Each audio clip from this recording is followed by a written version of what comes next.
കരിപ്പൂർ സ്വർണ്ണക്കടത്ത് കേസിൽ customs report കോടതിയിലേക്ക്.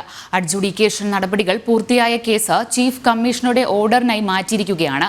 കരിപ്പൂർ കേസിൽ CPM സൈബർ പോരാളി എന്നറിയപ്പെടുന്ന അർജുൻ ആയങ്കിയുടെ മൊഴി ജൂലൈയിൽ രേഖപ്പെടുത്തിയിരുന്നു.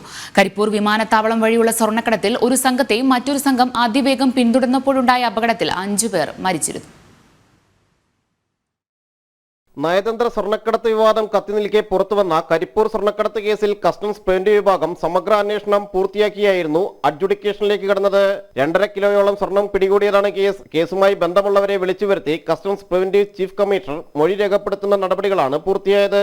അർജുൻ ആയങ്കിയും കൊച്ചി കസ്റ്റംസ് പ്രിവന്റീവ് ഓഫീസിൽ ഹാജരായി വിശദീകരണം നൽകിയിരുന്നു.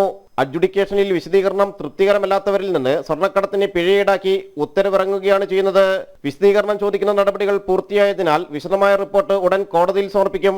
കരിപ്പൂർ സ്വർണ്ണക്കവർച്ച കേസിൽ നേരത്തെ പോലീസ് അർജുൻ ആയങ്കിയുടെ അറസ്റ്റ് രേഖപ്പെടുത്തിയിരുന്നു. 2021 ജൂൺ 21 പുലർച്ചെ രാമനാട്ടുകര ജംഗ്ഷന് സമീപമുണ്ടായ വാഹനാപകടത്തിൽ പാലക്കാട് സ്വദേശികളായ 5 പേർ മരിച്ചിരുന്നു.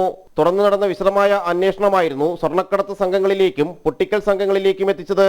പിന്നീട് കസ്റ്റംസ് പ്രിവന്റീവ് അന്വേഷണം ഏറ്റെടുത്തു. കരിപ്പൂർ സംഘങ്ങൾ പലതവണ സ്വർണം കടത്തിയതായി കസ്റ്റംസ് അന്വേഷണത്തിൽ വ്യക്തമായിരുന്നു. പ്രതികളെല്ലാം ജാമ്യത്തിലുള്ള കേസിൽ ഇതുവരെ 40 പേരുടെ വിശദീകരണം കസ്റ്റംസ് പ്രിവന്റീവ് കമ്മീഷണർ രേഖപ്പെടുത്തിയിട്ടുണ്ട്. ജനം, കൊച്ചി.